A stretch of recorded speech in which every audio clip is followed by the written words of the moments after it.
Online dating when you are over 50. I've tried it. Yeah, it was a little bit scary at first. I'm going to be honest with you, but you know what? It all worked out in the end. I ended up getting married through somebody or with somebody that I met on one of those online dating sites. So we're going to talk about online dating right after this break.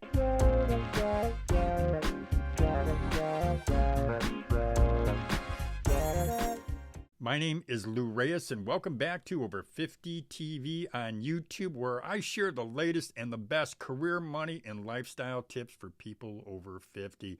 Now, as I mentioned in the opening of this video, what I'm going to do is share some experiences that I've had with online dating, and I'm also going to share with you 10 tips that one of my editors, Ann Schreiber, wrote on my website, over50tv.com. So I generated a lot of buzz, a lot of questions when it comes to online dating and finding just that right mate.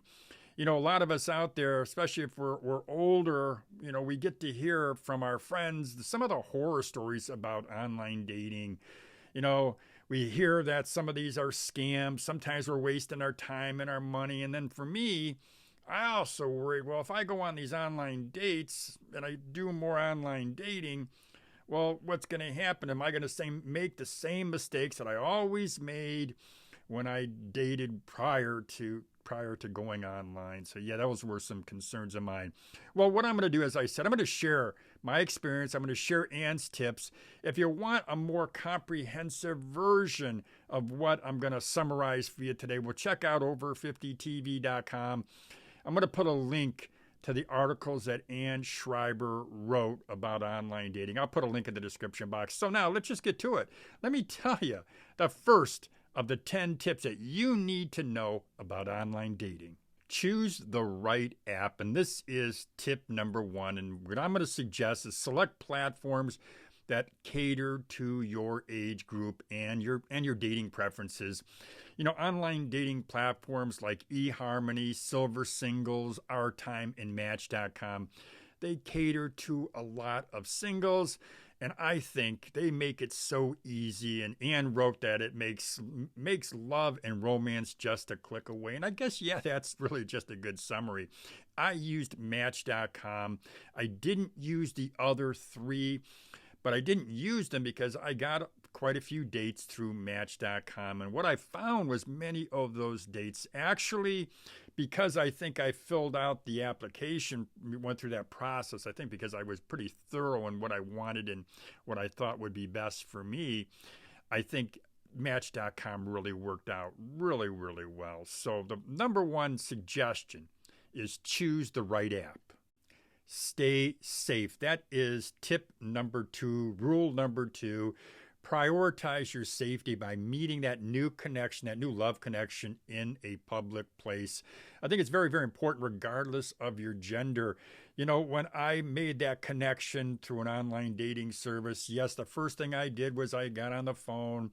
I made sure that I was comfortable with that person. But then when we scheduled the date, it was always in a public place, and it was many times in a restaurant. One time it was actually in a bookstore. I realized, or she realized, that we both love to read. And we say, hey, let's just meet in a bookstore, have coffee, and we'll talk. But I always prioritize safety. I suggest you do the same thing. Meet in a public place. Could be in an art museum, could be in a bookstore, could be in a restaurant. Prioritize your safety. Tip number 2. Take your time. That is tip number 3. And I think each one of these 10 are important tips, important rules that you really want to follow. But taking your time, to me, that's one of the most important. I'd put that high up there in the scale of in the number 1 through 10. I'd put taking your time. Avoid rushing into relationships. Allow those connections to develop naturally. Many times, I'm going to say this, when I say many times, I'm going to say more than a handful of times. That person that I met on an online dating site, a connection, wanted to get together right away, again and again, and there were a few times I had to put the brakes on. And I just found when they are in a hurry, they are in a rush, you know what, there's something going on, and I just avoided that person there after that. So take your time. Avoid rushing into that relationship. And as I said, allow those connections to develop naturally. And if they're in a rush, watch out for that warning sign. To me, that's a big warning sign. Just watch out for it. But yeah, take your time. Be positive. That's tip number 4. Showcase a positive attitude in your profile and during all of your conversations. I mean, if you're a negative person, don't go on that date. Why put somebody through that? Be positive. I've gone on dates, and the first thing that person's telling me is about the divorce she had, about the bad relationship she just left, about how she was treated so poorly. And you know what? When I hear that, it turns me off. I don't want to hear that. Let's talk about the positive things, what you're looking for, what's your outlook. Be sunny. Don't be dark. Yeah, be positive in a relationship. If you're not going to be positive, don't go on that date. Tip number 5, quality photos. Use clear. Use recent photos that capture your personality. You're smiling, you're happy. And I said recent photos. Be sure that you use recent photos. It's so important to use recent photos. I went on dates, on online dates, talked to the person on the phone, thought, okay, well, you know what? I know what they look like. I get together with them, and they look nothing like the photo that they had put on their profiles. So that was obviously very, very misleading. Also, avoid those half-dressed photos. Even if you think you've got the body parts, you want to show them off. You know, this online dating profile is not the place to put those photos just because you want to hook somebody. I've seen that happen way too many times. Just smile, be pleasant, and show a quality photo that's clear and that's recent. Don't fear rejection. That's tip number 6. You know, 88% of dating app users have encounter rejection. That's a statistic that Ann Schreiber determined when she wrote her article. And when I heard 88% of dating app users are rejected, I thought, wow, that's kind of high. But you know what? It's very, very believable, because not everybody you're going to meet is going to be that perfect person, that perfect date, that perfect person that you're going to want to spend the rest of your life with. So remember that your dating profile, it's going to showcase you. It only showcases a small fraction of your true self. You only have so much time. So embrace and believe and understand that not every connection is going to lead to a match, and that is okay. Engage actively. And when I say engage actively, what I mean is when you're sitting with someone that you've agreed to meet with, talk to them, engage with them, initiate the conversation, listen, let them speak. Be active in that whole conversation that you're going to be having with this person. At the end of your date, you can determine at that point whether or not you want to be with them, but you really won't know unless you engage, unless you ask them questions, unless you listen. Only then can you decide if this is the person for you. It is important. It's critical to engage actively. And I've known folks, I've been out on dates with someone who just sits there and doesn't say anything or says very little. And then I'm left to sit there and try to decipher whether or not this person is someone I want to see. And you know what happens most of the time? It's the last time I see them. Respect boundaries. And I think most of us understand what I mean when I say respect boundaries. You want to respect that person's boundaries. You want them to respect yours. And I found the best way to have someone respect my boundary is for me to let them know. Either in the phone conversation or in person. I let them know, these are my boundaries. This is what I expect. This is what I'm looking for. This is what I need. This is what I don't want. It's important to communicate openly about your boundaries.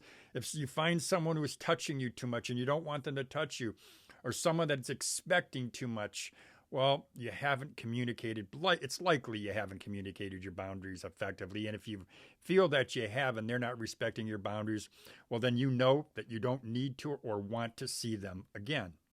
Be patient. This is number 9. Be patient.